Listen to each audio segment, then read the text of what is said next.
प्रधानमंत्री जी का एक बयान है, मैं रखता हूं और बहस को आगे बढ़ाता हूं कि जन जी और एक तरह से जन अल्फा भी है, ये आपकी पीढ़ी है जो भारत को विकसित भारत की तरफ लेके जाएगी। विकसित भारत यानी 2047 का जो सपना है देश में कि हम एक विकसित भारत होंगे, उस तरफ उसकी ओर इशारा कर रहे हैं। जब मैं जन जी की काबिलियत और ताकत देखता हूं तो मुझे ये समझ में आता है और इसलिए मुझे आप पर भरोसा है। ये जन जी है क्या? दरअसल जन जी जो है 1997 से और 2012 के बीच में जो लोग पैदा हुए, ऐसा नहीं है कि उसके आगे वाले उसके पीछे वाले नाकाबिल हैं, वो सारे काबिल हैं, लेकिन ये जन जी है। इसको कहा गया पूरी दुनिया में इनकी जो आबादी है वो लगभग 30% है पूरी दुनिया में। इसके बीच में जो पैदा हुए उनकी ओर मुखातिब है और उनकी तरफ बात होती। दरअसल इसका ज्यादा हम सारे लोगों ने समझा तब जब बात बांग्लादेश और नेपाल की तरफ होने लगा और बिहार में चुनाव हो रहा था, तब समझ में लोगों को बात आई। ये टेक्नोलॉजी के किंग कहे जाते हैं ये लोग, लेकिन इसके बाद भी एक जो लोग हुए 2017 के बाद जो पैदा हुए वो बीटा वाले हैं, लेकिन मैं इनकी बात कर रहा हूं। ये लोग जनरेशन, जो ये जनरेशन है यानी 19 से 35 के बीच की युवा लोग, ये बहुत सारे काबिल लोग हैं, जनरेशन को समझते हैं, साथ साथ ये भी जानते हैं कि आर्थिक तंत्र में रह के कैसे काम करना है, अपने को मजबूत कैसे करना है, अपनी घर की जो ईएमआई है, घर ले लेते हैं उसकी ईएमआई कैसे भरना है, तमाम सारे, और अपने भविष्य को लेकर भी चिंतित हैं। शायद हम उतने नहीं थे, हम लापरवाह थे थोड़े, लेकिन वो लापरवाह नहीं है। बहुत सारी खूबियां हैं, तो कमियां भी होती ही हैं, लेकिन मैं खूबियों की बात कर रहा हूं, उनका जिक्र कर रहा हूं। और ये लोग जो हैं टेक्नोलॉजी के किंग कहे जाते हैं। मैं आज उन्हीं पे बात कर रहा हूं, प्रधानमंत्री जी ने उन्हीं की तरफ इशारा किया है।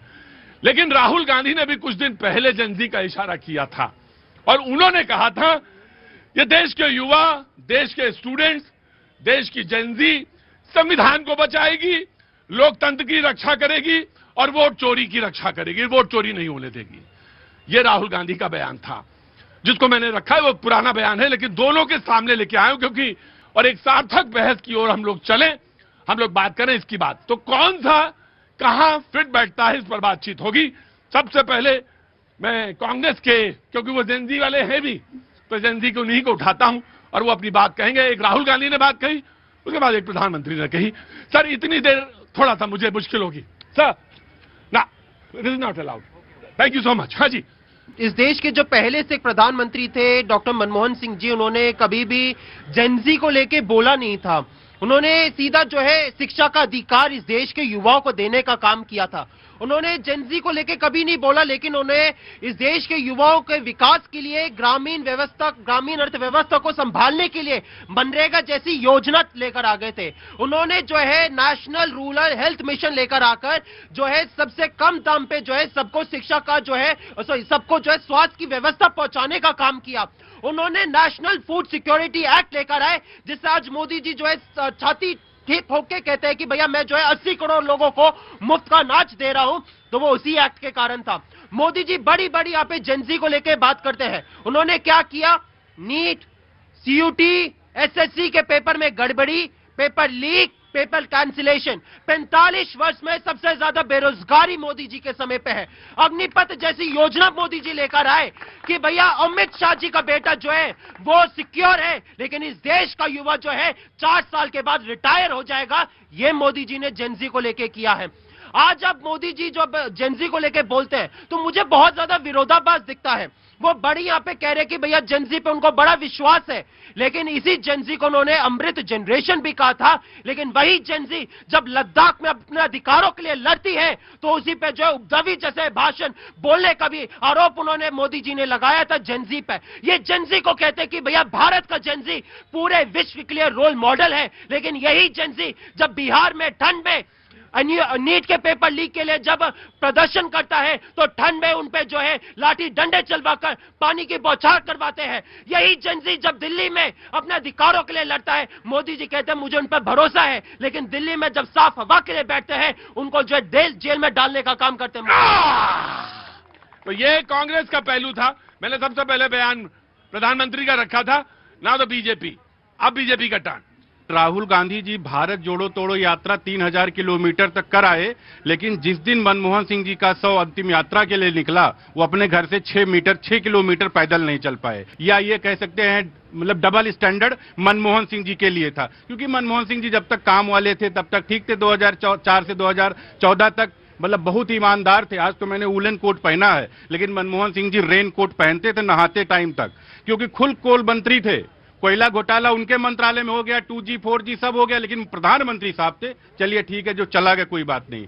कि जिनके नेता खुद कहते हैं लड़के हैं, लड़कों से गलती हो जाती है, जनजी को ऐसा प्रमोशन बताओ बताओ चिल्लाते हैं। अखिलेश यादव की हाल उसके, अरे बता तो दिया, नाम आपको सुनाए, कान में रुई पड़ी है। छोड़िए, देखो डिस्क्रिमिनेट बार बार डिबेट को ये आदमी हैकल करता है, इनसे ज्यादा बदतमीजी मैं करूंगा। ये प्रदेश जैसे छोड़ के भागे, डिबेट छोड़ के भागेंगे ये। भाई रुको रुको रुको, क्या कर रहे हो दुबे, क्या कर रहे हो दुबे, क्या कर रहे हो दुबे? एकदम फ्रस्ट्रेट हो चुके हैं ये लोग, डिप्रेशन में चले जा चुके हैं। और किस जनजी की बात करते हैं? भारत सनातन से जब सिद्धार्थ गौतम बुद्ध निकले, बनने के लिए निकले, युवा थे। रामचंद्र जी जब बाहर निकले रावण का वध करने के लिए, वो भी युवा थे।